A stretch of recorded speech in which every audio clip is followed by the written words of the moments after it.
Uh-oh. Bonjour, dans cette leçon nous allons étudier un petit peu et découvrir les styles et surtout leur utilité. Alors c'est vrai que déjà, ce sont des fonctions que j'utilise très souvent. C'est vraiment très pratique et je les mets toujours en fait à portée de clic et je les mets généralement dans l'ordre de priorité. C'est-à-dire je mets d'abord les styles de paragraphe. Alors la raison en est très simple, c'est qu'il va en fait inclure dans un style de paragraphe, on va pouvoir inclure et des attributs de paragraphe bien sûr et des attributs de caractère. À l'occasion, on peut avoir besoin de styles de caractère, mais c'est pas systématique. Et idem en fait pour les styles de tableau et les styles de cellules, mais j'intercale les styles d'objets parce que c'est vrai que les objets, on les utilise quand même systématiquement. Donc on va commencer déjà par leur utilisation. Alors leur utilisation en fait est très simple. Il faut déjà définir le fait que lorsque vous travaillez sur un document, vous avez la partie création même du document, c'est envoyé au client, et après il y a des corrections. Ne rêvons pas, les chances de ne pas avoir de correction sont plutôt minces. Donc on va prendre le cas dans la première phase d'application d'attributs. C'est-à-dire là par exemple j'ai un paragraphe qui a certains attributs, c'est de l'Arial en 10 points, etc. Il y a un alignement bien particulier, voilà. Il y a vraiment un ensemble d'attributs qui ont été appliqués à ce paragraphe. Et je veux appliquer les mêmes à ces paragraphes-là. Alors l'avantage en fait, premier avantage de la sélection et l'utilisation d'un style de paragraphe, c'est sa sélection. C'est-à-dire qu'on n'est pas obligé de sélectionner l'ensemble des caractères d'un paragraphe. On peut juste en avoir une petite partie. Vous voyez, je peux juste prendre ça par exemple, et puis ensuite cliquer sur le style correspondant et vous voyez que l'ensemble des caractères du paragraphe utilisent exactement les mêmes attributs. Voilà.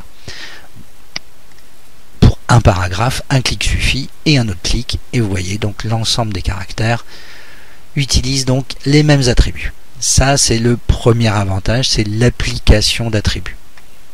Par exemple pour une puce, hop, mes puces seront toujours véritablement identiques. Idem pour une liste numérotée, elles seront vraiment identiques. Pour le titre, évidemment la même chose. Toujours dans cette première phase, pour les caractères, c'est exactement pareil. C'est-à-dire que pour les styles de caractères, vous êtes obligé de sélectionner minimum une lettre. Après, c'est un mot, deux mots, trois mots, selon vos besoins. On les sélectionne et on clique sur le style. Donc là, je vais en faire quelques-uns. Voilà. Voilà. Donc ça, c'est pour la première phase. Maintenant, dans la deuxième phase de correction, on va imaginer que le client a changé de charte graphique, il a changé la typo, etc. Donc là par exemple pour les titres, je vais reprendre mon style titre, style de paragraphe, je fais un clic droit dessus ou CTRL-clic éventuellement, je vais sur modifier et puis je vais changer par exemple la couleur, je vais le mettre en jaune et je fais OK. Là vous voyez tous les paragraphes qui utilisent ou qui sont en lien avec le style titre sont modifiés. Peu importe le nombre de pages, je peux en avoir 20, 40, 200, il va me le faire sur l'ensemble des paragraphes qui utilisent et qui sont en lien avec ce style.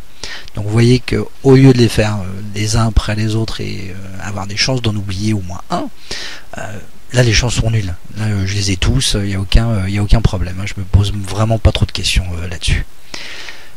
Pour les styles de caractère, c'est exactement pareil. C'est-à-dire qu'il me dit c'est plus du vert, c'est du rouge. Là, je vais dans mon style de caractère, je vais faire un clic droit, je vais cliquer sur modifier, impression de déjà vu, je vais corriger ça, je vais le mettre en rouge et OK. Et vous voyez, tous les caractères qui sont en lien avec le style de caractère ont été changés. Là encore, peu importe le nombre de pages, bien entendu. Là où la relation entre les deux va être intéressante, c'est le fait de pouvoir imbriquer un style de caractère à l'intérieur d'un style de paragraphe. Je prends le cas très simple d'une puce. Vous voyez ici, je clique ici. La puce, en fait, je la veux d'une couleur différente. Mais ma puce est un caractère dans un paragraphe. Donc là, j'ai imbriqué un style de caractère qui ne va s'appliquer qu'à la puce, alors que mon caractère va garder véritablement le texte en noir avec l'alignement classique, etc., etc. Bon. Donc là, déjà, on commence à avoir une certaine puissance de manipulation et d'application. Là pareil, tout se change de façon très simple, mais nous y reviendrons dans une leçon plus approfondie. Pour les tableaux, eh bien figurez-vous, c'est étonnant, mais c'est exactement la même chose. Je clique ici, je vais dans style de tableau et je clique là. Donc vous voyez, j'ai un style ici où une ligne sur deux d'une certaine couleur, etc., etc. Vous voyez, je retrouve un petit peu la même chose. Et là, c'est pareil. Si je veux changer les couleurs d'un tableau et je veux que ça se répertorie sur l'ensemble, je ne vais pas modifier mes tableaux les uns après les autres. Je vais aller modifier mon style de tableau. Où là, par exemple, je vais choisir le jaune.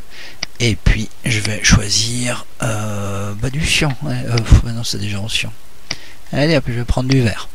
Et voilà, donc là il va me le changer en fait partout où le style de tableau est utilisé, et ce sur l'ensemble des tableaux de mon document. Peu importe le nombre de tableaux, il le fait systématiquement. Pour ce qui est des cellules, c'est pareil. C'est-à-dire que là en fait je peux sélectionner des cellules et cliquer sur des styles de cellules, et vous voyez que mes cellules vont prendre des attributs couleurs correspondants.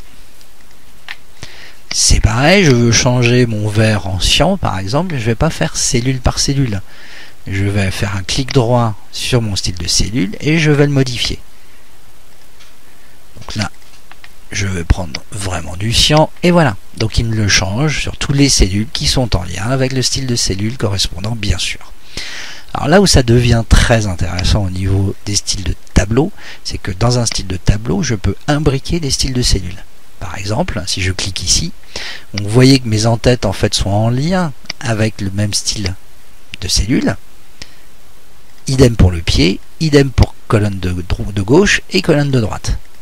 Et si je change maintenant le jaune, je vais le changer en autre chose.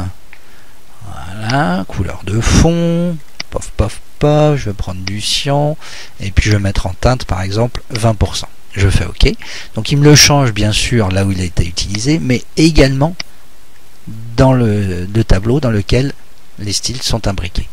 Donc vous voyez qu'au niveau de la puissance et mise en forme des tableaux, ça devient quand même très intéressant.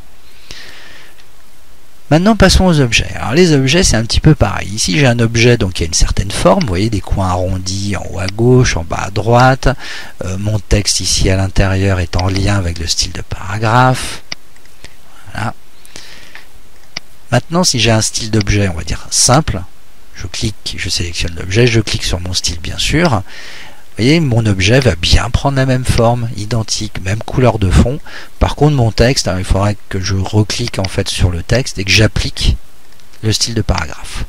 Donc là, ça fait quand même quelques petites manipulations, mais grâce en fait véritablement à l'imbrication des styles, je peux en fait en un clic donner les deux attributs en un seul clic.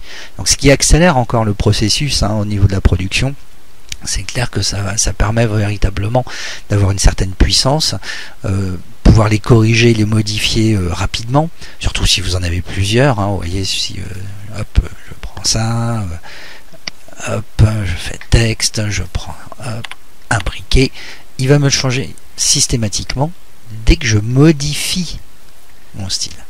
Je vais prendre ici en couleur de fond et puis je vais prendre du bleu par exemple et je fais OK. Donc vous voyez, il m'a changé toutes les occurrences en fait des objets qui sont en lien avec le style.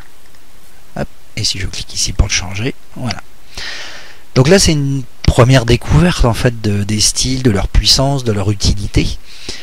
Nous reviendrons plus précisément en fait sur certains styles dans d'autres leçons, mais il est vrai que pour travailler, ce type d'outil est véritablement un atout énorme, tant en termes de création de documents qu'en termes de modification. Voilà, je vous dis à bientôt.